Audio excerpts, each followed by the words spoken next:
The explosion tore through the hull at exactly the wrong moment.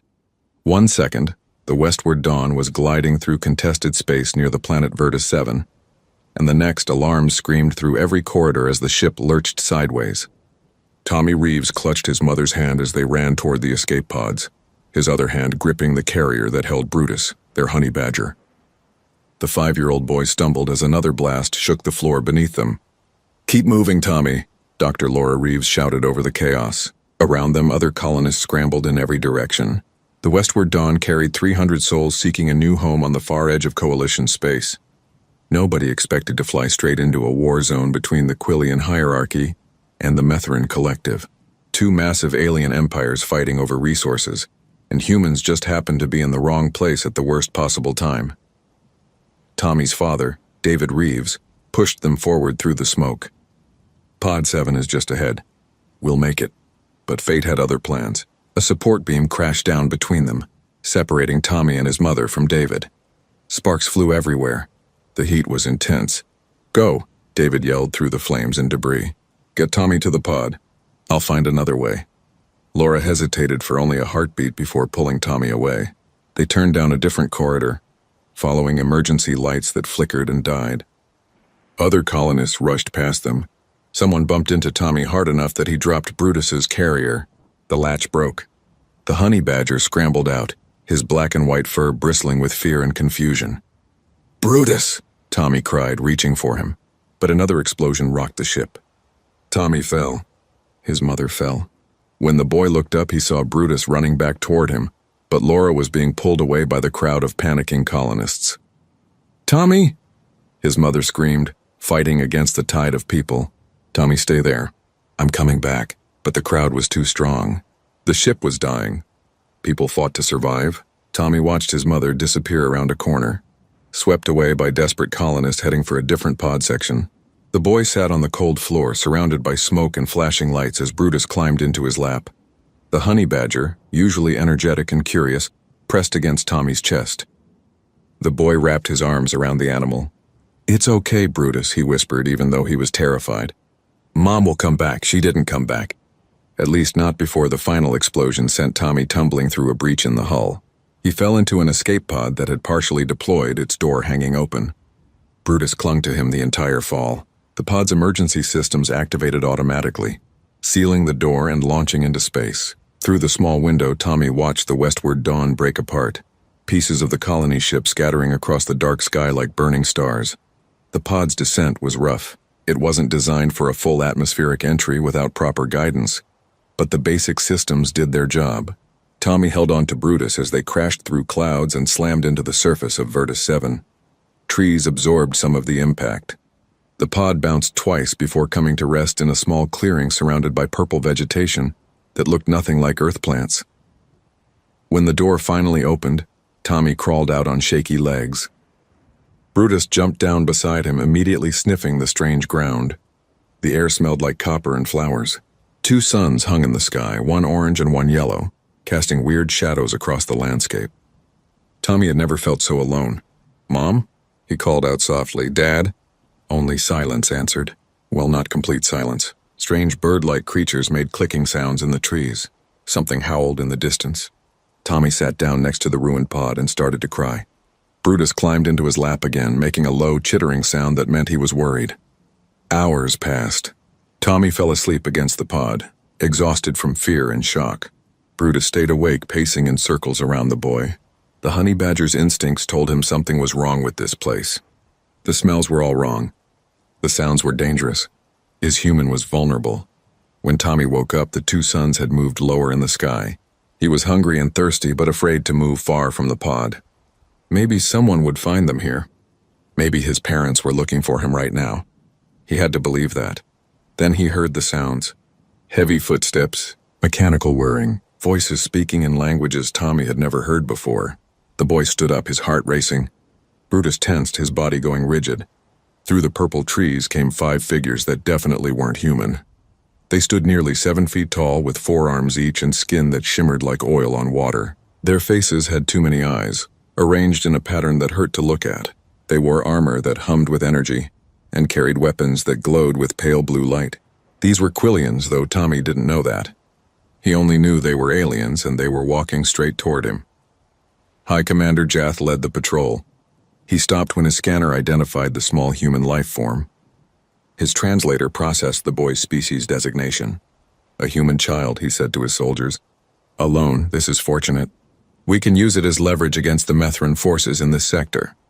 One of the soldiers stepped forward, reaching toward Tommy with an armored hand. Come with us, small human. You are now under Quillian protection. Tommy backed up against the pod, shaking his head. Brutus moved between the boy and the approaching soldier. The honey badger was small, barely reaching the alien's knee, but he lowered his head and made a sound like ripping metal. It was a warning, a promise, a declaration that said if they wanted the child, they would have to go through him first. The Quillian soldier looked down at the animal and laughed. His scanner identified it as a terrestrial mammal. Weight approximately 12 kilograms, no venomous capabilities detected. A pet, the soldier said with amusement. Move aside, creature. He reached for Tommy again. Brutus exploded into motion. The honey badger launched himself at the soldier's reaching arm, teeth finding a gap in the armor where the joint met the forearm. The alien howled in pain as Brutus bit down with crushing force. His teeth were designed by nature to crack through turtle shells and dig through frozen ground. The armor might as well have been paper. The other soldiers raised their weapons, but their targeting systems flashed red. Juvenile life form detected. Safety protocols engaged. They couldn't fire without potentially harming the child.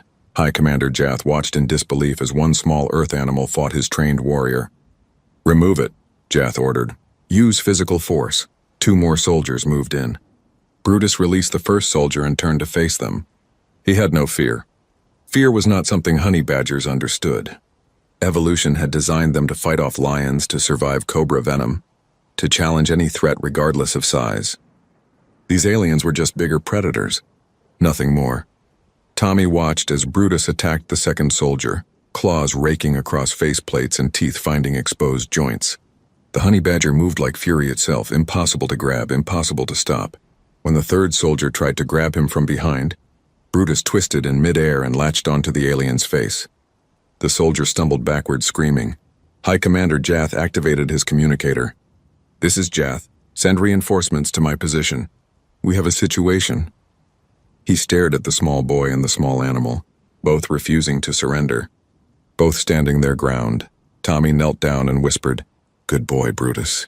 Good boy.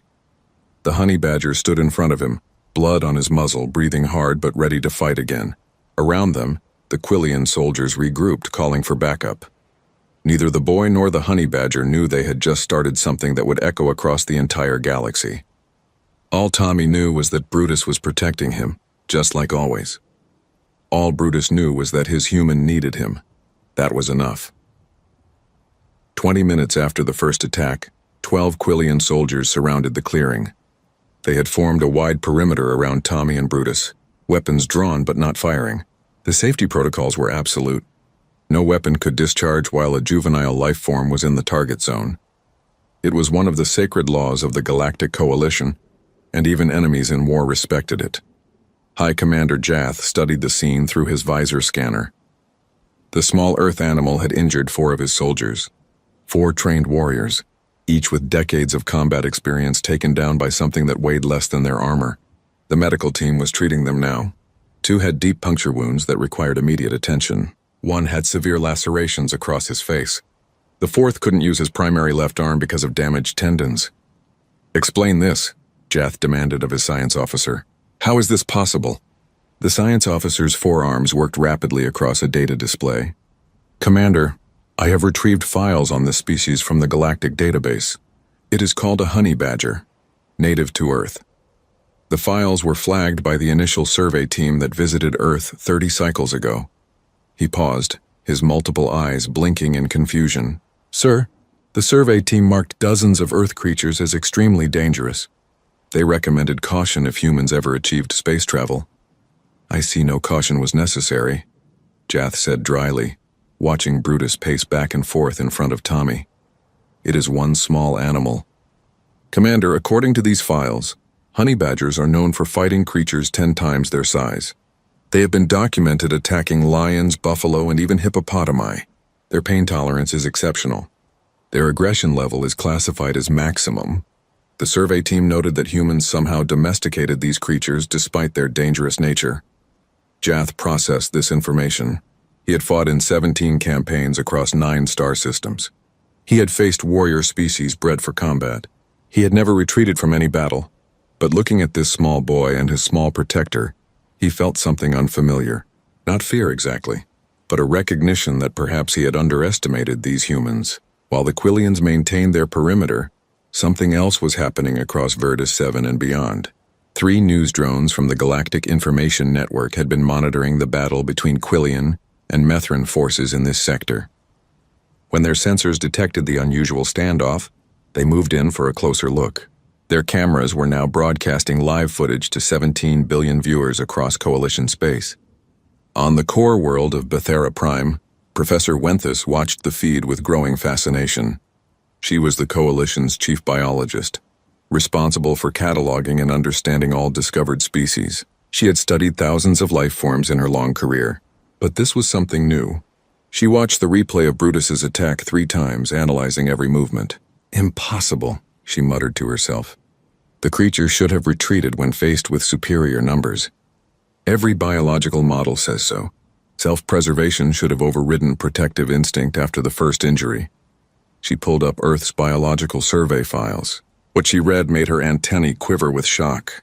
Earth was a death world, not in the traditional sense of hostile environments or extreme conditions. No, Earth was dangerous because of its inhabitants. The survey files listed creature after creature that defied normal evolutionary logic. Animals that fought despite injury. Predators that hunted in coordinated packs. Insects that would sacrifice themselves for the hive. And humans, somehow living alongside all of them. Professor Wenthus activated her communication array. This is Chief Biologist Wenthus. I am issuing an emergency classification update. Earth species designation is hereby elevated to Class 9 survival species. All Coalition members are advised to proceed with extreme caution regarding human first contact protocols. Back in the clearing, Tommy was trying to keep Brutus calm. The honey badger wanted to attack again. His instincts told him to eliminate all threats to his human. But Tommy held him close, whispering softly, "It's okay, boy. Stay with me. Just stay with me." Brutus settled slightly, but his eyes never left the soldiers. He would wait. He was patient when he needed to be. But if any of them came closer, he would fight again. He would always fight for Tommy. Then the sound of heavy footsteps echoed through the forest. The Quillian soldiers shifted nervously. Their scanners picked up new signatures approaching fast. Methran forces. The other major power in this conflict had arrived. Grath the Unyielding entered the clearing like a walking mountain. He stood 8 feet tall, his body covered in thick scales that looked like polished stone. He carried no weapons because he didn't need them. His strength was legendary. He had won 300 single combats without a single defeat. Other Methran warriors followed behind him, but they kept their distance. This was their champion. High Commander Jath stepped forward. This human child is under Quillian custody. Leave now, Grath, or this becomes a diplomatic incident. Grath's deep voice rumbled like distant thunder. I see no custody. I see your soldiers afraid to approach one small creature. His eyes, which glowed a faint amber, fixed on Brutus. I see a warrior defending his charge. It is an animal, Jath insisted. Nothing more. Then why do your soldiers bleed? Grath moved closer to the perimeter. Brutus immediately focused on him, body tensing. Grath stopped. He had learned to read body language across 100 species. This small creature was warning him, telling him in the universal language of combat that death waited if he took another step. Grath had fought in ways that would terrify most beings. He had never backed down from any challenge, but he was also wise enough to recognize something important when he saw it. This honey badger would die protecting the child. There was no doubt in the creature's posture. No hesitation, no fear, only absolute commitment. I respect this, Grath said quietly. He sat down, his massive frame settling onto the ground. I will wait. Wait for what? Jath demanded. For someone this warrior trusts to arrive. The child's people will come. We wait until then. Unacceptable. The child is a strategic asset. Grath looked at Jath with something close to pity. The child is a child? Protected by courage, we do not deserve to interrupt. I will not move against them. If you do, you fight me as well. The Quillian soldiers shifted uncomfortably. Fighting Grath was suicide. even for trained units. Jath weighed his options and decided to wait for further orders. He moved back to his command position and activated his communicator to contact his superiors. Meanwhile, far across the planet's surface, another drama was unfolding. The westward dawn had scattered survivors across hundreds of square kilometers. Captain Olivia Reed had gathered 60 colonists at a secondary crash site. She was trying to account for everyone, checking names against the ship's manifest. When she reached the Reeves family, her heart sank. David Reeves was there, injured but alive. Laura Reeves was there, frantically trying to organize a search party. But Tommy Reeves was listed as missing. And according to the emergency pod tracking system, his pod had landed nearly 50 kilometers away in contested territory. "We have to go get him," Laura said, her voice breaking. "He's only 5 years old. He's out there alone." Captain Reed wanted to say yes immediately, but she had responsibilities to all the survivors. The area was crawling with alien military forces. They had limited supplies and no weapons beyond what they had grabbed during the evacuation. Going after one child could risk everyone. Dr. Neil Foster, the ship's chief biologist, spoke up. "Captain, there's something you should know. Tommy's family brought a honey badger with them. If that animal is still with the boy, he's not unprotected." A honey badger? Captain Reed had heard of them but never seen one. Against alien soldiers? Dr. Foster pulled up files on her damaged tablet. Honey badgers are pound for pound one of the most fearless animals on Earth. They have thick skin that resists bites and stings. They can fight for hours despite serious injuries, and they bond strongly with humans they consider family. If that honey badger sees Tommy as his family, he will defend him against anything. Laura grabbed the captain's arm. "Please, we have to try." Captain Reed looked at the desperate mother, then at the map showing Tommy's location. Every instinct said this was too dangerous, but she hadn't become a colony ship captain by always playing it safe. "We go," she decided. "Light and fast. Volunteers only.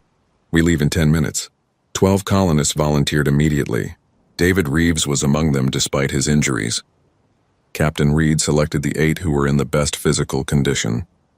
They gathered what supplies they could carry and started moving toward Tommy's position. They had no idea they were walking into a situation that was being broadcast across the galaxy. They didn't know that 2 alien military forces were currently in a standoff over one small boy. They only knew that a child needed help. Back in the clearing, Tommy was getting tired. The adrenaline was wearing off, leaving him exhausted and scared. He wanted his mom. He wanted his dad. He wanted to be home, back on Earth where things made sense. Brutus sensed his distress and pressed closer, offering what comfort he could. The 2 suns were setting now, painting the sky in shades of orange and purple that Tommy had never seen before. The alien soldiers maintained their positions. Grath sat motionless like a statue, and the news drones continued recording everything. Across Coalition space, billions watched. They saw a child and an animal surrounded by warriors. They saw courage that transcended species. They saw loyalty that couldn't be measured in tactical advantages or strategic value. And slowly, very slowly, they began to understand that humanity might be something the galaxy had never encountered before. The broadcast spread like wildfire across 17 star systems in less than 3 hours. On space stations in planetary capitals, aboard merchant vessels and military cruisers, beings from dozens of species stopped what they were doing to watch the standoff on Virtus 7. The image was simple, but powerful. One small human child, one small Earth creature, surrounded by armed forces that couldn't advance because of the sheer ferocity of the animal's devotion. Ambassador Voren sat in his office on Coalition Station 1, watching the feed for the 5th time. He was a Peltharian, a species known for their diplomatic skills and logical minds. He had negotiated treaties between bitter enemies. He had prevented 3 wars through careful words and patient reasoning. But nothing in his training prepared him for what he was seeing now. His assistant entered without knocking, something she never did unless it was urgent. "Ambassador, the Council is requesting your presence immediately. They want to discuss the human situation." Voren nodded slowly, still watching Tommy and Brutus on his screen. "Tell them I will be there in 5 minutes, and pull every file we have on Earth species, all of them." When he arrived at the council chamber, he found chaos. The 17 council members were arguing loudly, their voices overlapping in a dozen languages that the translator struggled to keep up with. At the center of the debate was the question nobody wanted to ask, but everyone was thinking, what kind of species could inspire such loyalty in other creatures? Council head Morella called for order. She was an ancient being, her species having achieved space travel when most others were still discovering fire. We must address this situation immediately. Ambassador Vorin, you have studied the Earth files. Explain what we are seeing. Vorin activated the central display. Images of Earth animals filled the chamber. What we are seeing is not unusual for Earth, he began. The planet has thousands of species that display similar traits. Let me show you. He pulled up files one by one. This is a dog. Humans domesticated them over 15,000 years ago. They are known to defend their human families to the death. This is a cat, smaller, seemingly less dangerous, but documented cases show them fighting off bears to protect human children. This is a horse. They can kill with a single kick, yet humans ride them and they obey willingly. This is a dolphin. They have saved drowning humans from sharks. He paused, letting the images sink in. And this is a honey badger, the creature you are watching right now. It is one of the few Earth animals humans have not fully domesticated, yet this one is clearly bonded to the child. Council member Threx, a military strategist from a warrior culture, spoke up. These creatures fight for humans, without technology or programming. By choice? It is, Vorin confirmed. Earth is unique in the known galaxy.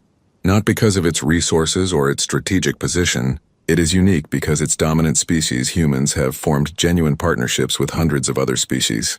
They do not control these animals through force or genetic modification. They earn loyalty through trust and care. The chamber fell silent. This was a concept most species struggled to understand. Across the galaxy, beings either dominated other creatures or left them alone. The idea of mutual cooperation between different species was almost unheard of. Yet humans had built their entire civilization around it. On a merchant ship passing through nearby space, a crew of Thelian traders watched the broadcast with growing interest. Their captain, a shrewd being named Cordis, saw opportunity. If humans can bond with their own planet's creatures this strongly, he said to his first mate, imagine what they could teach us about animal husbandry, about agriculture, about any field that requires working with living beings. His first mate nodded slowly. The galaxy has been at war with nature for millennia. We build artificial environments. We create synthetic food. We avoid dealing with living animals whenever possible because they are unpredictable. But humans seem to thrive on that relationship. Exactly, Cordis said. Mark my words, if humans join the coalition, they will revolutionize a dozen industries. Not through technology, but through understanding. Back on Verdus 7, the situation was becoming more complex. More Quillian forces had arrived, and more Methran warriors had joined Grath. The two sides maintained their distance from each other and from Tommy. But tensions were rising. Neither side wanted to appear weak by withdrawing. High Commander Jath received new orders from his superiors. They wanted the human child brought to Quillian space for study. They wanted to understand how humans achieved such loyalty from other species. Jath knew this meant he had to act soon. But every time he looked at Brutus, he hesitated. The honey badger had not relaxed for a single moment. The creature stood ready, eyes tracking every movement, body coiled like a weapon that could deploy instantly. Grath noticed Jath's hesitation. You are afraid, the Methran warrior observed. I fear nothing, Jath snapped back. Then you are a fool, Grath replied calmly. That small creature has already proven it can hurt your soldiers. It has shown no sign of fatigue, no sign of retreat. If you order an attack, some of your warriors will die. Perhaps you will succeed in capturing the child, but at what cost? And what will the galaxy think when they see you sacrificed your own people to take one frightened boy from his protector? Jath had no answer. The cameras were still recording. The whole galaxy was watching. Every decision he made now would be judged by billions. He needed something to change the situation in his favor. The change came from an unexpected direction. Captain Reed's rescue team had been moving through the forest for hours, navigating carefully around patrol routes and sensor grids. Dr. Neil Foster was with them, along with David and Laura Reeves. They also brought reinforcements of a different kind. 3 colonists had military working dogs with them. Another colonist had a service animal, a large golden retriever named Ranger. And one young woman had brought her therapy cat, a small gray animal named Duchess that rode in her backpack. Dr. Foster had insisted on bringing the animals. If we're walking into a situation where Brutus is defending Tommy, we need other animals that Tommy knows and trusts. They might help calm the situation. When they were half a kilometer from Tommy's position, the dogs suddenly alerted. Their ears perked up. Their bodies went tense. They had detected something ahead. Captain Reed signaled everyone to stop and stay quiet. Through her binoculars, she could see the clearing. She could see the alien soldiers. She could see Tommy sitting on the ground with Brutus standing guard. Her heart broke at the sight. The boy looked so small and alone, but she also felt a surge of pride. Tommy was holding himself together, and Brutus was doing his job perfectly. "We need a plan," she whispered to her team. "We can't just charge in there." David Reeves wanted to charge in anyway. That was his son. But Laura held his arm. "Wait," she said. "Look at the soldiers. They're not attacking. They're just watching. Something is keeping them back." Dr. Foster understood. Brutus, they tried to take Tommy and Brutus stopped them. Now they're afraid to try again. "Good boy," David said quietly. "Good boy, Brutus." Captain Reed studied the situation. Two groups of aliens. Different armor, different weapons. That meant two different factions. Both were maintaining distance from Tommy. That was useful. It meant they were following some kind of rules about not harming children. Good. She could work with that. She activated her communicator, broadcasting on all frequencies. "This is Captain Olivia Reed of the colony ship Westward Dawn. I am here to retrieve our child. We mean no harm to anyone. We just want to take our people home." In the clearing, both Jath and Grath received the transmission. The Quillian commander responded first. "You are not authorized to be in this sector, human. The child is in our custody." "He is in nobody's custody," Captain Reed replied.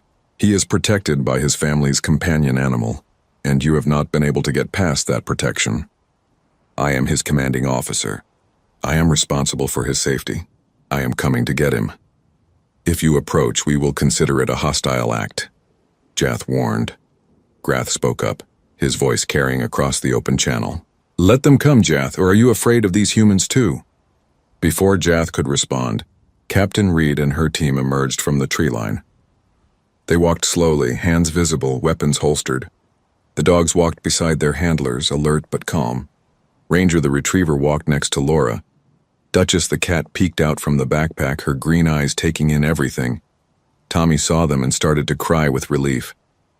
"Mom," he called out. "Mom, Dad." Laura wanted to run to him, but Captain Reed held her back. "Slow," the captain warned. "Let Brutus see us." "Let him recognize us." They approached the perimeter carefully. The alien soldiers raised their weapons but didn't fire. The dogs growled softly at the aliens but stayed under control. And Brutus, still standing guard over Tommy, watched them come closer. Then Brutus did something that made the entire galaxy watching the broadcast understand what they were really seeing. The honey badger recognized Laura and David. He recognized Ranger and the other animals. He didn't relax his guard completely, but he allowed them to approach. He trusted them. Dr. Foster spoke softly into her communicator, knowing the broadcast was picking up her words. "This is the difference," she said. "This is what makes humans unique.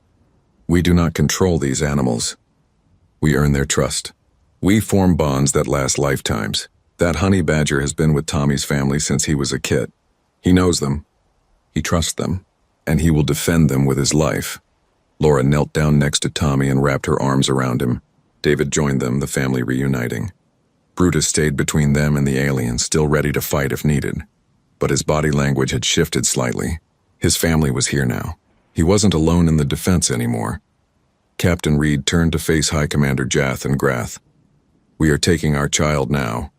We are leaving this planet. We want no conflict with either of your peoples. We were just colonists seeking a new home. We got caught in your war by accident." "This is not over," Jath said. "The Coalition Council will want to speak with your people. Questions will be asked. Then they can ask," Captain Reed replied. "But they will ask while our children are safe." She turned to her team. "Everyone form up. We're moving out." The humans began to withdraw.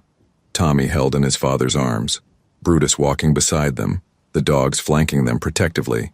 Even little Duchess the cat seemed to understand the gravity of the moment, staying quiet and alert in her backpack. The alien soldiers watched them go. Nobody fired. Nobody tried to stop them, and the galaxy watched as humanity demonstrated not superior technology or overwhelming force, but something far more powerful. They showed the unbreakable bond between their species and the creatures of Earth. They showed loyalty. They showed trust. They showed courage that came not from weapons but from the heart. As the humans disappeared into the forest, Grath stood up from his sitting position. He looked at Jath. "Tell your superiors that the Methrin Collective wishes to open diplomatic relations with humanity. These are beings worth knowing." Jath said nothing. He simply watched the forest where the humans had vanished, and wondered what his commanders would say when they learned he had let them go. 3 months had passed since the standoff that changed everything. The survivors of the Westward Dawn had established a temporary settlement on Vertus 7, occupying a neutral zone negotiated by the Coalition. The fighting between Quillian and Methrin forces had ceased in this sector, replaced by an uncomfortable truce centered around the human presence. Nobody wanted to be the faction that harmed the beings who had captured the galaxy's imagination. Tommy played in the dirt outside his family's prefab shelter, building small towers with rocks while Brutus dozed in a patch of sunlight nearby. The honey badger's battle wounds had healed, leaving small scars hidden beneath his fur. He looked peaceful now, but Laura never forgot how he had looked that day in the clearing. She never forgot that her son was alive because of an animal that most people on Earth considered dangerous. Things moved slowly in the Coalition government, but when they moved with the weight of bureaucracy from 100 worlds. Ambassador Vareen had arrived 2 weeks ago with a team of officials, scientists, and cultural observers. They set up camp at the edge of the human settlement and began what they called the evaluation process. Captain Reed sat across from Vorin in what passed for a meeting hall.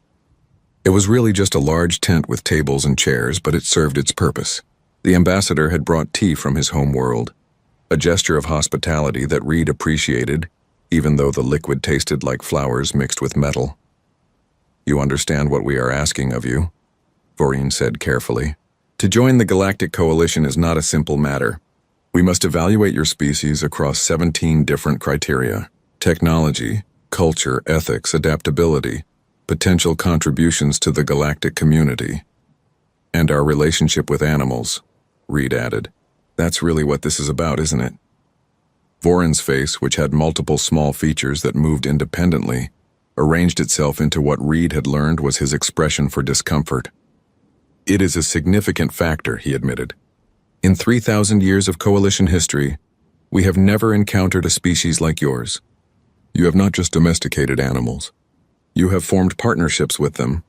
Friendships, even. This is unprecedented. Is it a problem?" "It is a question mark," Vorin replied. "Some council members are fascinated. They see potential for revolutionary advances in agriculture, environmental management, scientific research. Others are frightened. They worry about humans weaponizing Earth creatures. They remember the honey badger fighting trained soldiers." Reed leaned forward. "Brutus wasn't a weapon. He was a terrified animal protecting a child he loved. That's all. We don't train our companion animals to fight. We train them to be part of our families. Then why do you have military working dogs?" It was a fair question. Reed had expected it. "We have working animals, yes. Dogs that help soldiers detect dangers. Horses that can traverse terrain vehicles cannot. But they are partners, not weapons. A military dog handler will tell you their dog is their best friend first and a tool second. The bond comes first. Always." Over the next weeks, the Coalition team conducted their tests. They interviewed colonists. They observed human behavior. They studied the animals the survivors had brought with them. Besides Brutus, there were 23 dogs of various breeds, 7 cats, 2 horses, a parrot that belonged to one of the engineers, and even a small tank of fish that someone had miraculously kept alive through the crash. Professor Wenthus arrived personally to study the animals. She was particularly interested in the dogs. She watched them work with their humans, following commands but also making independent decisions. She saw search and rescue dogs locate survivors from other crash sites without being told where to look. She saw therapy dogs providing comfort to traumatized colonists, seeming to understand who needed attention most. "This is remarkable," she said to Dr. Foster during one observation session. They were watching Ranger, the golden retriever, work with a group of children who had lost parents in the crash. The dog moved between them, letting each child pet him. seeming to sense which ones needed him to stay longer. Ranger is a therapy animal, Dr. Foster explained. He's trained to provide emotional support. But the training only enhances what comes naturally. Dogs are empathetic. They read human emotions better than most humans do. How is this possible? Wenthes asked. We have tried for centuries to create artificial intelligence that can read emotions. We have failed repeatedly, yet this creature does it instinctively. 15,000 years of evolution alongside humans, Dr. Foster said. Dogs didn't just get domesticated. They became partners in our survival. They learned to understand us because their survival depended on it, and we learned to understand them for the same reason. Wenthes made detailed notes. Every observation seemed to raise more questions than it answered. How did horses trust humans enough to let them ride? How did cats, independent and predatory by nature, choose to live with humans? How did parrots learn to mimic human speech so perfectly? The more the coalition team learned, the more they realized that Earth was not just another planet with intelligent life. It was a world where intelligence had taken multiple forms, where different species had found ways to cooperate instead of competing to extinction. Then came the day that changed everything again. The Coalition Council transmitted a formal request. They wanted to establish stricter guidelines for which Earth animals humans could bring to space. The proposal listed restrictions. No animals over 50 kilograms, no animals classified as dangerous, no animals that could not be fully controlled in emergency situations. Captain Reed read the proposal and felt her blood run cold. The restrictions would ban most dogs. They would ban horses. They would certainly ban honey badgers.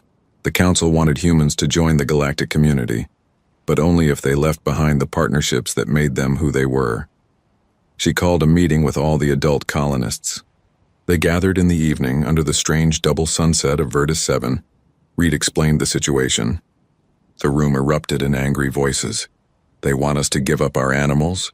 David Reeves stood up, his face red with anger. Brutus saved my son's life. I will not abandon him. They cannot ask this of us, another colonist shouted. Our dogs are family. Captain Reed let them vent for several minutes before calling for quiet. I know, she said. I know what they're asking is wrong. But we need to be smart about how we respond. We are 300 people. The coalition has trillions. We cannot simply say no and expect them to back down. Then what do? Laura asked. Reed looked around the room at the angry, frightened faces. These were farmers, engineers, teachers, scientists. They were not warriors or politicians. They were ordinary people who had wanted a new life among the stars. But they were also people who understood loyalty, who understood that family was not defined by species. We tell them the truth, Reed said. We tell them that if they want humanity in the coalition, they take all of us, including our four-legged family members. And we show them why this matters. The next day, Captain Reed requested a formal meeting with the entire coalition evaluation team. She brought Tommy with her. She brought Brutus. She brought representatives from the colonists and their animals. Ranger the therapy dog came. 2 military working dogs came. One of the cats, a large orange animal named Leo, came in his owner's arms. Even the parrot, a bright green bird named Echo, perched on the shoulder of his human ambassador Voren and Professor Wenthes, sat with their team, waiting to hear the human response to the proposal. Reed stood before them with her people behind her. You asked us to limit which of our animals we bring to space, Reed began. You called them dangerous. You called them unpredictable. You want guarantees of control. I understand your concerns, but I need you to understand something first. These animals are not property. They are not tools. They are not pets in the way you might keep a decorative fish or a caged bird. She gestured to Brutus. This honey badger risked his life to protect a child. He did not do it because he was trained to. He did it because he loves that child. He is part of that family. She gestured to Ranger. This dog provides therapy to traumatized people. He senses their pain and offers comfort. He does this not for reward or conditioning, but because it is his nature to care. She gestured to the military working dogs. These dogs save lives by detecting dangers before humans can. They work alongside soldiers not as tools but as partners. Their handlers trust them with their lives. Reed's voice grew stronger. You are asking us to choose between joining your coalition and keeping our families intact. That is not a choice we will make. If humanity joins the galaxy, we bring our animals with us. All of them. Because they are part of who we are. They made us who we are. Professor Wenthus raised one of her appendages. But how can we trust that these animals will not pose a danger to other species? The honey badger attacked soldiers. The honey badger defended a child from armed warriors who were trying to take him, Reed corrected. Context matters. Brutus has never attacked anyone who approached peacefully. He has never harmed anyone in this settlement. He only fought because he saw a threat. That's not dangerous. That's loyal, Vorin spoke up. Captain Reed, we appreciate your passion, but the Council will not approve human membership if they believe your animals cannot be managed safely. Reed nodded. She had expected this. Then let me propose an alternative. We will establish protocols, registration for all companion animals, training certification, behavioral assessment. We will take responsibility for any problems that occur, but we will not abandon them. We will not leave them behind. They come with us or we do not come at all. The room fell silent. The coalition team looked at each other. This was not how evaluations usually went. Most species were eager to join, willing to adapt to any requirements, but humans were drawing a line in the sand. Tommy, who had been sitting quietly, spoke up in his small voice. Brutus is my friend. He protected me. I won't leave him. The simple statement from a child carried more weight than any diplomatic argument could have. Vorin looked at the boy, then at the honey badger sitting calmly beside him, then at all the other animals scattered around the room, all of them peaceful in the presence of their humans, all of them showing the bonds that the galaxy found so hard to understand. I will relay your position to the Council, Vorin said finally. I make no promises about their decision. That's all we ask, Reed replied. A fair hearing. As the meeting ended, Grath entered the tent. He had been on Virtus 7 for the past month, officially as a military observer, but really because he wanted to understand humans better. He had watched the entire exchange. Captain Reed, he said in his deep voice, the Methrin Collective supports your position. We will argue in the Council that humanity should not be forced to abandon their companions. What we saw in that clearing was not dangerous. It was honorable, Reed smiled. Thank you, Grath, that means a great deal. The Methrin warrior knelt down to Tommy's level. Young one, your friend is mighty. He has the heart of a warrior 10 times his size. Tommy smiled and hugged Brutus. He's the best. As everyone filed out, Dr. Foster stayed behind with Professor Wenthus. The two scientists had developed a mutual respect over the weeks. You will fight for your animals, Wenthus said. It was not a question. We will, Dr. Foster confirmed. Because without them, we are less than we could be. They make us better. They teach us about loyalty, about love, about courage. Losing them would be like cutting off part of our soul. Wenthus made a soft sound that might have been the Peltharian equivalent of a sigh. You may face strong opposition. Many in the Council fear what they do not understand. Then we will help them understand, Dr. Foster said. We have time. We're patient, and we're not going anywhere. The Coalition Council chamber on Bethera Prime was built to intimidate. Massive columns stretched up to a ceiling so high it disappeared into artificial clouds. The 17 council seats formed a semicircle around a central platform, where species being evaluated stood to present their case. Captain Reed stood there now, looking up at faces from across the galaxy, feeling very small and very alone. She was not actually alone. Behind her stood 20 representatives from the Westward Dawn survivors. Dr. Foster was there, along with Dr. Laura Reeves, David Reeves, and a dozen others. Tommy had wanted to come, but they convinced him to stay on Virtus 7. This was not a place for children, but they brought someone else. Standing beside Captain Reed, calm and alert, was Brutus. The honey badger wore no collar or leash. He simply stood near Reed because that was where he chose to be. The council members stared at him with varying expressions of curiosity, concern, and in some cases barely hidden fear. They had all seen the footage. They all knew what this small creature could do. Council Head Morella began the proceedings. Humanity has applied for membership in the Galactic Coalition. We have completed our evaluation across 16 of the 17 criteria. Your technology is adequate. Your culture is rich and diverse. Your ethics meet our standards. However, there remains one issue that has divided this council. Your relationship with non-sentient creatures. Captain Reed had prepared for this moment. She had spent weeks working on her speech, consulting with every expert among the survivors. But now, standing here, she threw away her prepared remarks and spoke from the heart. Honorable Council members, I am not a diplomat. I am not a politician. I am a colony ship captain. My job was to take 300 people seeking a better life and deliver them safely to a new world. I failed. Our ship was destroyed. We crashed on a contested planet during a war. Many of my people died. She paused, letting the weight of those words settle. But some of us survived. And we survived because we had help. Not from advanced technology. Not from weapons. We survived because we had companions who refused to give up on us. Search and rescue dogs found survivors buried in wreckage. Therapy animals kept traumatized children from losing hope. And one honey badger defended a 5-year-old boy against armed soldiers because that is what family does. Council member Threx, the military strategist, leaned forward. You keep using that word, family, but these are animals. They are not sentient. They cannot reason or communicate complex ideas. Dr. Foster stepped forward. May I address that, Captain? Reed nodded. Dr. Foster moved to the center platform. Council member Threx, you are correct that our companion animals are not sentient in the way we define it. They do not build civilizations or create art or contemplate philosophy, but they are intelligent. They communicate. They feel emotion. They form relationships.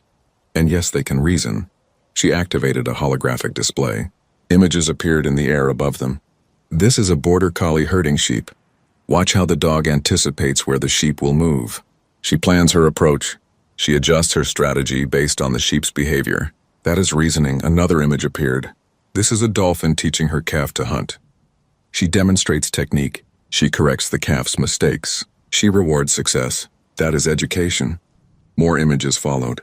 This is a crow using tools to get food. This is an elephant mourning a dead companion. This is an octopus solving a puzzle. Earth is not unique in having intelligent animals. But Earth is unique because humanity recognized that intelligence and built relationships with it.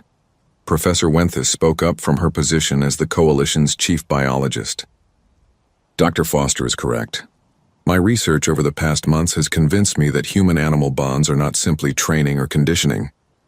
They are genuine relationships built on mutual benefit and emotional connection. This is something the galaxy has never seen before. Council member Prell, representing a species that valued logic above all else, raised an objection. This is all very touching, but it does not address our concerns. These animals can be dangerous. The honey badger proved that. How can we allow humans to bring such creatures into coalition space, where they might harm other species? David Reeves stepped forward without being invited. Captain Reed tried to stop him, but he was already speaking. My son is alive because of Brutus. When armed soldiers tried to take him, Brutus stood between them and my boy. He fought because he loves Tommy. Not because he was ordered to. Not because he expected a reward. Because that is what love does. It protects, his voice cracked with emotion. You want guarantees that our animals will never hurt anyone. I cannot give you that guarantee. Can you guarantee that no member of your species will ever commit a crime? That no one will ever act in anger or fear? Animals are individuals just like we are. Most of them are gentle and kind. Some are fierce protectors. A few might be dangerous. But so are people. We do not ban entire species because of what individuals might do. The council chamber erupted in discussion. Some members nodded in agreement. Others argued loudly. Captain Reed let them talk for several minutes before speaking again. Honorable Council, we are not asking for special treatment. We are simply asking that you accept us as we are, humanity and our animal companions together. We will take responsibility. We will establish guidelines. We will train and educate, but we will not abandon them. That is our line. Morella called for order. The Council will deliberate on this matter. You will be informed of our decision. The humans were escorted from the chamber. They returned to their temporary quarters in the diplomatic section of Bethera Prime. The waiting was terrible. Hours passed. Then a full day. Then 2 days. Reed tried to stay busy, but her mind kept returning to the council chamber. What were they saying? What were they deciding? On the 3rd day, Ambassador Vorin came to visit. He looked tired, his usually composed features showing strain. The debate has been intense, he said. I have never seen the council so divided. Half want to welcome humanity with open arms. They see the potential. They are excited about what your species could contribute. The other half want to reject your application entirely. They fear the unknown. They fear change. What do you think will happen? Reed asked. I honestly do not know, but I want you to be prepared for the possibility that the answer might be no. That night, Reed could not sleep. She sat outside their quarters looking up at the alien stars. Brutus sat beside her, having followed her from Tommy's room where he usually slept. The honey badger seemed to sense her distress. He made a soft chittering sound and pressed against her leg. Good boy, Reed whispered, scratching behind his ears. You started all this, you know. If you had just let those soldiers take Tommy, we would not be in this mess. She smiled sadly, but then Tommy would have been taken, and that was never going to happen while you were there. The next morning they received word. The council had reached a decision. All human representatives were summoned back to the chamber. Reed gathered her people. They walked through the grand corridors of Coalition Station 1 in silence. Each person was lost in their own thoughts about what the decision might mean. When they entered the chamber, the atmosphere was different. More formal, more final. The 17 council members sat in their seats, and for once none of them were arguing. They had made their choice. Mirella spoke. Humanity, you have presented us with a dilemma unlike any in Coalition history. You have asked us to accept something we do not fully understand. You have asked us to trust in bonds we cannot measure. You have challenged our assumptions about what it means to be part of this community. Reed's heart was pounding. She could not read the council head's expression. After extensive debate, the council has voted. Mirella continued. The vote was 9 in favor, 7 against, and 1 abstention. By the rules of our charter, this constitutes approval. Humanity is hereby granted provisional membership in the Galactic Coalition. Reed felt her knees go weak with relief. Around her, the other humans were hugging, some crying with joy. But Mirella was not finished. However, this membership comes with conditions. You will establish the Earth Animal Registration Protocol. All animals brought into Coalition space must be registered. Their behavior must be monitored. Handlers must be certified. You will take full responsibility for any incidents involving your animals. We accept, Reed said immediately. We will do everything you ask. Furthermore, Mirella continued, Earth is hereby designated as a protected world. No other species may colonize or exploit Earth's resources without human permission. This is to preserve the unique ecosystem that created your remarkable animal diversity. This was unexpected. Reed had not even thought to ask for such protection. It was an incredible gift. Thank you, she said. We are honored. Do not thank us yet, Council Member Threx said. You have gained membership, but you have also gained responsibility. The galaxy will be watching to see if your bonds with these animals are truly as special as you claim. Fail to prove it, and your membership will be revoked. We understand, Reed replied. We will not fail. There is one more thing, Professor Wenthus said. The Council has approved the creation of the Human-Animal Cooperation Research Institute. It will be a joint facility where Coalition scientists can study and learn from the relationships between humans and Earth creatures. We hope that what you teach us might revolutionize how we think about intelligence and partnership. Dr. Foster stepped forward. We would be happy to participate in such research. We have much to learn from each other. The formal proceedings ended. The humans were free to go. As they left the chamber, Grath was waiting outside. The massive Methrin warrior had watched the entire proceeding from the observation gallery. Congratulations, he said to Captain Reed. You fought well in there. With words instead of weapons, but you fought well. Thank you, Grath. Your support helped make this happen. I spoke truth, Grath replied. What I saw in that clearing was worth preserving. The galaxy needs more loyalty like that, not less. He looked down at Brutus. Small warrior, you have changed the galaxy. I hope you know that. Brutus tilted his head, looking up at the giant alien. Then he did something unexpected. He stood up on his hind legs and placed his front paws on Grath's armored leg. It was a gesture of acknowledgement, of respect. Grath's amber eyes glowed brighter. Perhaps, he said softly, I could learn from your humans too, about making friends with those different from myself. Back on Virtus 7, the news spread quickly through the human settlement. They had done it. They had won membership in the Galactic Coalition without giving up their animals. Tommy heard the news and ran to find his parents, Brutus racing beside him as always. We can stay together? Tommy asked, hugging the honey badger. Brutus can come with us? Laura knelt down and hugged both her son and the animal who had saved him. Yes, sweetheart. Brutus can come with us. He is family. He will always be family. That night, the settlement celebrated. It was not a loud or elaborate party. Resources were still limited. But people gathered, shared food, told stories, and for the first time in months felt hopeful about the future. The dogs played with the children. The cats prowled the edges of the gathering. The horses grazed peacefully nearby. And Brutus, the honey badger who had started it all, dozed in Tommy's lap while the boy talked excitedly about seeing new worlds. Captain Reed watched her people and felt a profound sense of accomplishment. They had lost their ship. They had lost friends and family members. But they had gained something too. They had shown the galaxy that strength came in many forms. That loyalty was not weakness. That family was not defined by species or blood, but by the bonds we choose to honor. Tomorrow they would begin planning their journey to wherever humanity decided to build its new home. Tomorrow they would start implementing the registration protocols and certification programs they had promised. Tomorrow they would begin teaching the galaxy about the partnerships that had defined human civilization. But tonight they simply celebrated being together, humans and animals, family, exactly as it should be. 6 months after gaining coalition membership, the human settlement on Virtus 7 had transformed into something more permanent. The temporary shelters had been replaced with proper buildings. Trade agreements with multiple alien species brought resources and technology. The Westward Dawn survivors were no longer refugees. They were citizens of the galaxy.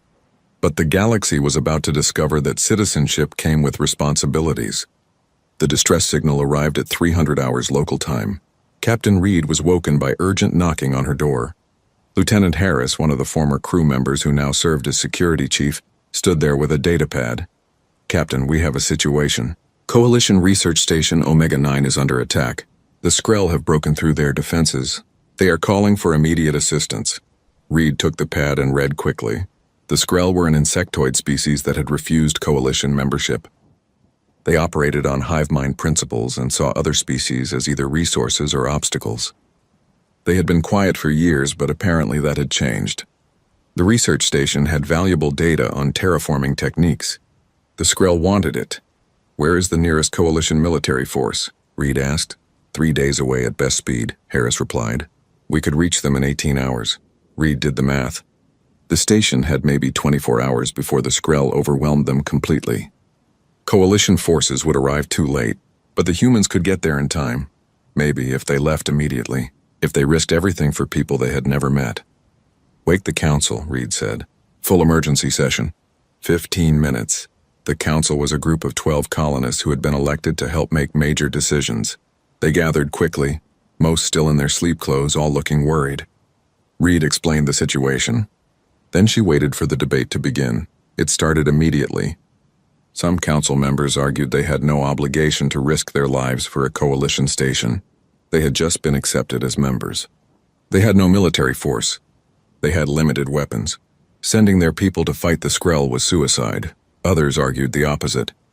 If they wanted respect in the coalition, if they wanted to prove humanity deserved their place among the stars, they had to act when action was needed. This was their chance to show what humans could contribute. David Reeves spoke up. How many people are on that station?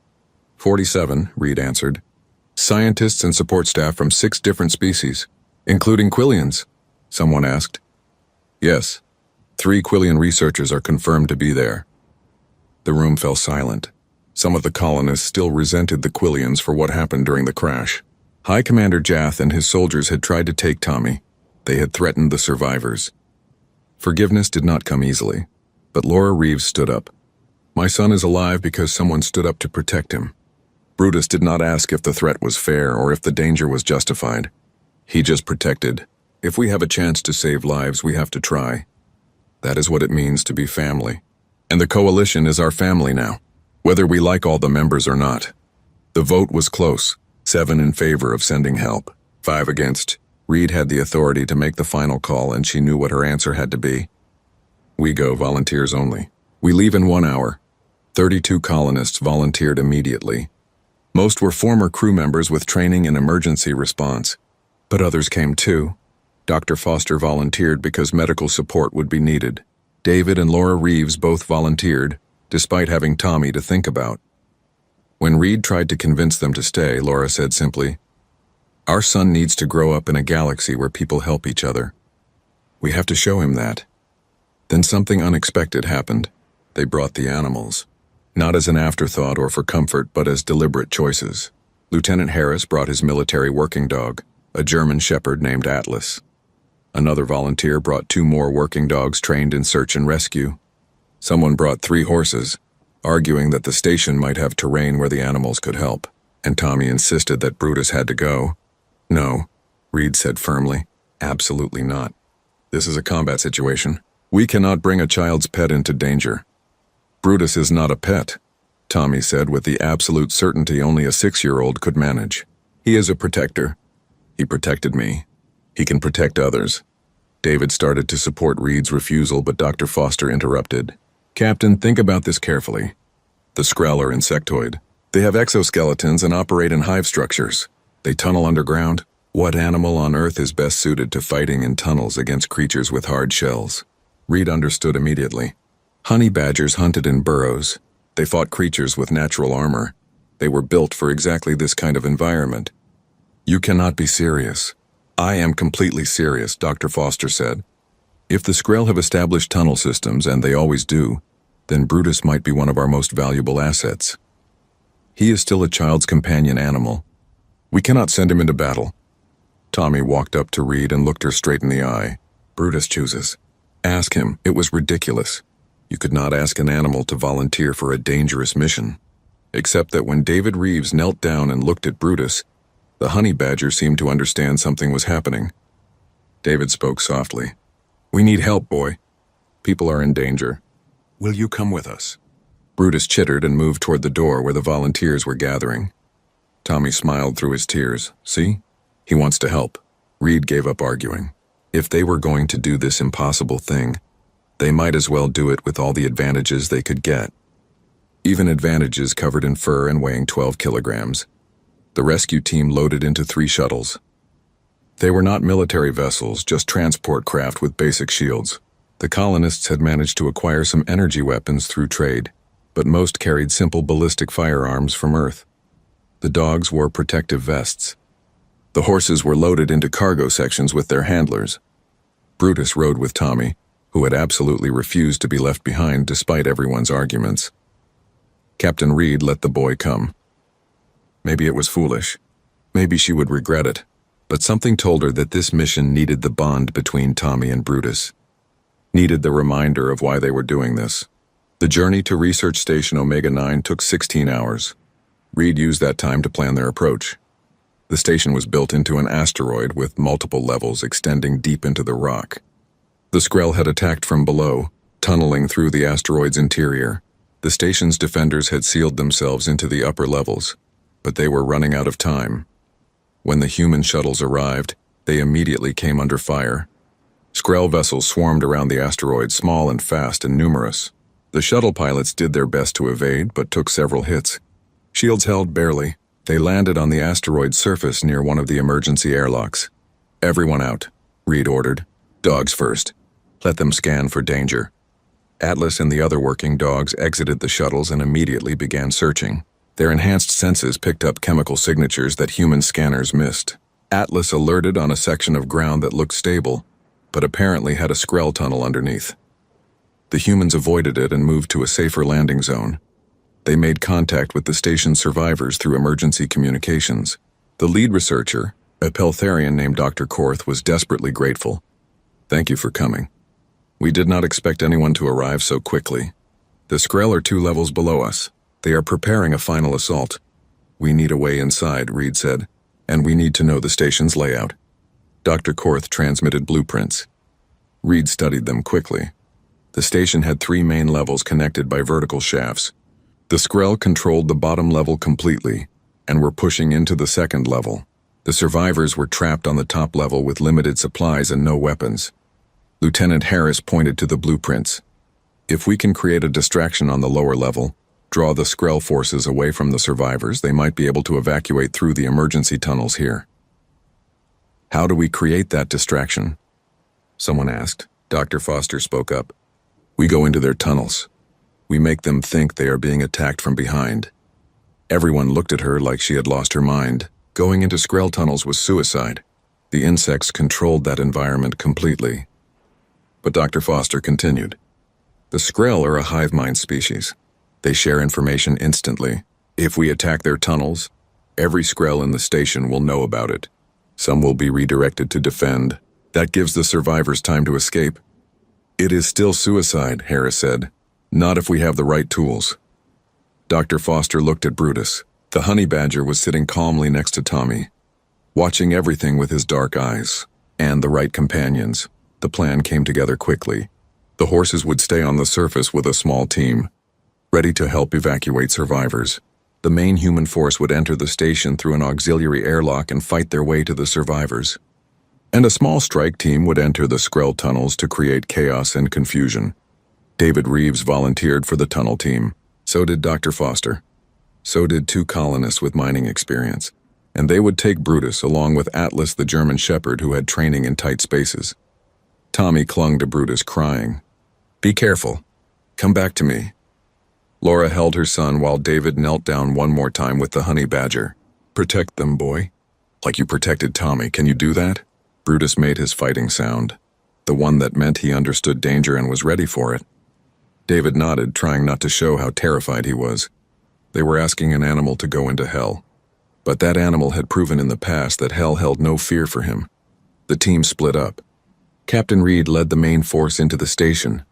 They fought through automated defenses that the Skrell had reprogrammed. Energy weapons fire lit up the corridors. The dogs moved ahead of the humans, their superior senses alerting them to ambushes. When 3 Skrell warriors dropped from ceiling vents, Atlas attacked before they could fire their weapons. The dogs' jaws crushed through their exoskeletons like they were made of paper.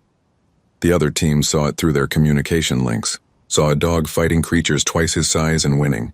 It gave them courage. If Atlas could do that, they could fight too. Meanwhile, the tunnel team found an entrance to the Skrell burrows. The opening was barely large enough for a human to crawl through. David went first, followed by Dr. Foster, then the 2 miners. Atlas squeezed through behind them. And Brutus, smallest of all, moved with them like he was born for this environment. The tunnels were dark and close and terrifying. They could hear clicking sounds all around them. The Skrell communicating, coordinating, hunting. The team moved slowly, trying not to make noise. But stealth was not the plan. Chaos was the plan. When they found a larger chamber where several tunnels met, Dr. Foster set the first explosive charge. It was small, just enough to collapse part of the tunnel network. The real weapon was noise and confusion. They set 3 more charges in quick succession. Then they triggered them all. The explosions rocked through the tunnels. Skrell came running from every direction, responding to the threat. They found humans with guns waiting for them, found a dog that fought with savage efficiency, found a honey badger that moved through their tunnels like a demon, attacking anything that moved. Brutus was in his element. The tight spaces did not slow him. The darkness did not blind him. His claws dug into Skrell carapaces. His teeth found joints and weak points. The insects tried to swarm him, but he was too fast, too fierce, too absolutely committed to the fight. Above them, Captain Reed's team reached the survivors. Dr. Korth and the other researchers were exhausted but alive. They included Quillians, Methrans, Peltharians, and 3 other species. When they saw humans had come to save them, several broke down in tears. "The evacuation route is clear," Reed reported. "Move now. We will cover you." The survivors ran. The humans formed a rear guard, fighting off Skrell that tried to pursue. The working dogs guarded the flanks. Slowly, carefully, they made their way back toward the surface. In the tunnels below, the strike team was running out of time. More Skrell were coming. "Too many to fight." David made the call. "Pull back. We have done what we can." They retreated through the tunnels they had memorized. Atlas led the way, his nose finding the path even in the darkness. But the Skrell were right behind them. David could hear their clicking getting louder, closer. They were not going to make it. Then Brutus stopped running. The honey badger turned and faced the pursuing Skrell. David tried to grab him, but Brutus dodged and ran back toward the enemy. "No!" David yelled. "Brutus, come back." The honey badger ignored him. Brutus charged into the mass of pursuing Skrell and disappeared into the chaos. The sounds of fighting echoed through the tunnels. David wanted to go back for him, but Dr. Foster pulled him forward. "We have to keep moving. Trust him." They made it out of the tunnels, made it back to the surface. The survivors were being loaded onto the shuttles. Atlas was with them, bloodied but alive. The horses had helped carry injured researchers across rough terrain. Everything was working. Everyone was accounted for except one. Where is Brutus? Tommy screamed the question as soon as he saw his father. "Dad, where is Brutus?" David's face said everything. Laura grabbed Tommy as he tried to run toward the tunnel entrance. The boy fought against her grip, sobbing. He went back. "We have to get him. We have to." Captain Reed made the hardest decision of her life. "We cannot wait. The Skrell will be here any moment. If we stay, we all die." "No," Tommy cried. "We cannot leave him, please." David knelt down and held his son. "Brutus saved us. He gave us time to escape. He's a hero, Tommy. Remember him as a hero." The shuttles began to lift off. Tommy pressed his face against the window, staring down at the asteroid. At the tunnel entrance where Brutus had disappeared, the boy's heart was breaking. Around him, the rescued researchers sat in shocked silence. They had been saved by humans and their animals. Saved by creatures they did not understand, fighting battles that should have been impossible. Dr. Korth moved carefully through the crowded shuttle until he reached Tommy. The Peltharian researcher looked down at the crying child. "Your companion fought for us. For people he did not know. For species not his own.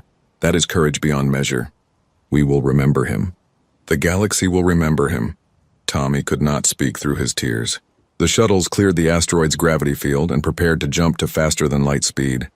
In the last moment before they jumped, sensors picked up movement on the asteroid's surface, something small emerging from the tunnel entrance. "Wait!" Lieutenant Harris shouted.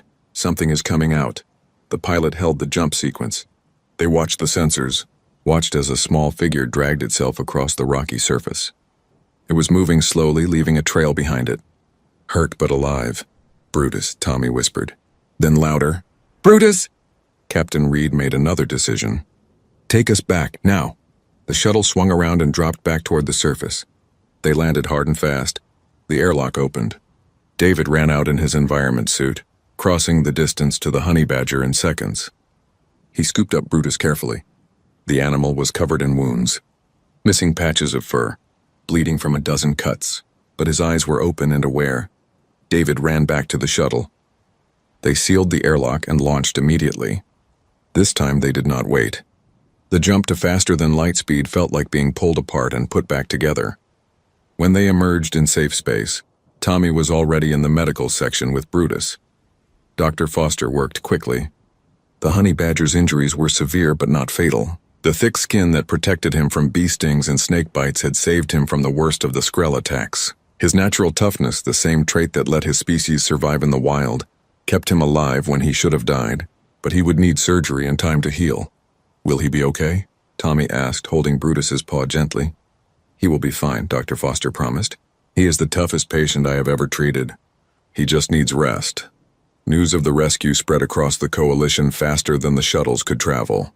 Humans had responded to a distress call when no one else could. They had saved 47 lives from 6 different species. And they had done it with a combination of human courage and animal assistance that the galaxy still struggled to comprehend. When the shuttles returned to Virtus 7, they were met by a crowd of colonists and a delegation of coalition officials.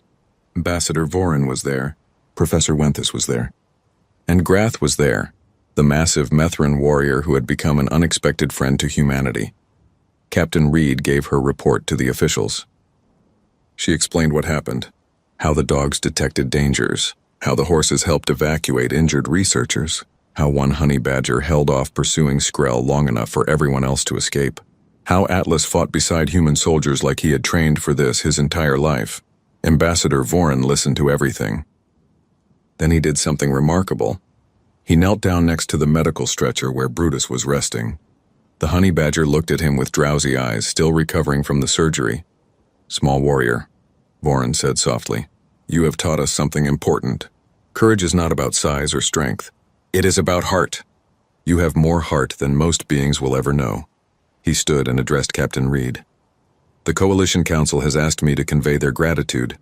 Your actions today have saved lives and prevented the Skrell from gaining valuable research. But more than that, you have shown us what humanity means when they speak of bonds between species. We understand now. We truly understand. Professor Wenthus added, the Human-Animal Cooperation Research Institute will be expanded. We want to learn everything we can from you. How to build these partnerships. How to create these bonds. The galaxy has been missing something fundamental, and you have shown us what it is. Grath approached Tommy, who was sitting next to Brutus's stretcher. The big warrior looked at the small boy and the injured honey badger. Your friend fought well today. He has earned the respect of warriors across the galaxy. When he heals, I would like to present him with the Methrin Medal of Valor. It has never been given to a non-sentient being before, but if anyone has earned it, he has. Tommy smiled through his exhaustion. Brutus does not need medals. He just needs to come home. Over the following weeks, the story of the rescue became legendary. It was told on every coalition world.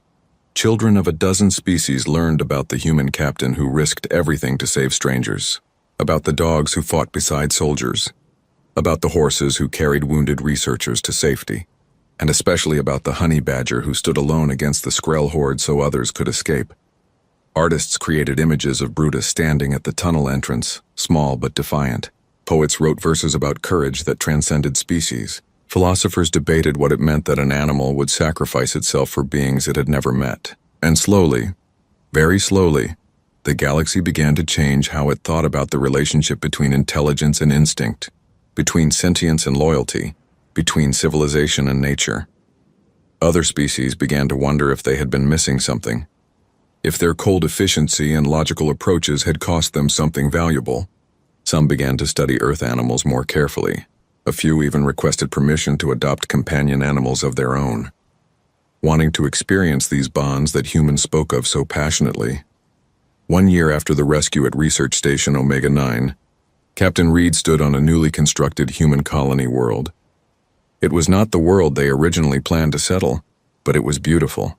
Green forests that reminded them of Earth, clear water, room to grow. The 300 survivors of the Westward Dawn had been joined by 5,000 more humans who wanted to be part of the great adventure among the stars. Tommy, now 7 years old, ran through the settlement with Brutus at his side. The honey badger had healed completely, though he still bore scars from the Skrell tunnels. He wore a small badge on his collar now, the Methrin Medal of Valor. Grath had presented it in a ceremony that was broadcast across the galaxy. Brutus had tolerated the attention with his usual stoic calm, more interested in getting back to Tommy than in any medals or ceremonies. Dr. Foster had stayed on as the colony's chief veterinarian and liaison to the Human-Animal Cooperation Research Institute. Researchers from across the coalition came to study with her, to learn about the bonds between species. She taught them that it was not about control or domination. It was about respect, about trust, about recognizing that intelligence came in many forms and all of them had value. Laura and David Reeves had both taken positions at the colony school, teaching the next generation of human children about their place in the galaxy, about their responsibilities as coalition members, about the importance of the companions who had helped humanity survive and thrive. Ambassador Vorin visited regularly, having become something close to a friend. He often said that meeting humanity had changed him, made him question assumptions he had held for his entire long life, made him realize that there were ways of being intelligent, of being civilized, of being worthy, that his species had never considered. Grath visited less often, but when he did, he always spent time with Tommy and Brutus. The massive warrior and the small honey badger had developed their own strange friendship. Grath would sit on the ground and Brutus would climb onto his lap, and they would both just be still together. Two warriors from different worlds who understood each other in ways words could never express. On this particular evening, Captain Reed sat outside her home and watched the sunset. It was different from Earth's sunset, the colors slightly wrong, the timing unfamiliar. But it was beautiful in its own way. Beside her, a gray and white cat named Duchess purred contentedly. A few houses away, she could hear Atlas barking as he played with the neighbors' children. Life had found a new rhythm here, human and animal, working together, building together, thriving together. The galaxy had been skeptical at first. Some still were. But more and more species were coming around. seeing the value in what humans offered, understanding that progress was not just about technology and logic. It was also about connection, about partnership, about love. Tommy came running up, Brutus at his heels as always. "Captain Reed, look what Brutus found." The boy held up a strange rock with crystalline formations. "Dr. Foster says it might be valuable. She says Brutus has a good eye for interesting things." Reed smiled. "He is a remarkable honey badger. But then again, he always was." "He is my best friend," Tommy said simply. "Forever." "Forever," Reed agreed, watching as boy and animal ran off to show their treasure to Tommy's parents. She thought about everything that had happened since that terrible day when the westward dawn broke apart. All the fear and loss, all the struggle and uncertainty, but also all the courage and loyalty. All the moments when beings from different worlds, different species, different ways of thinking, had chosen to stand together. A honey badger had stood guard over a child and changed the galaxy.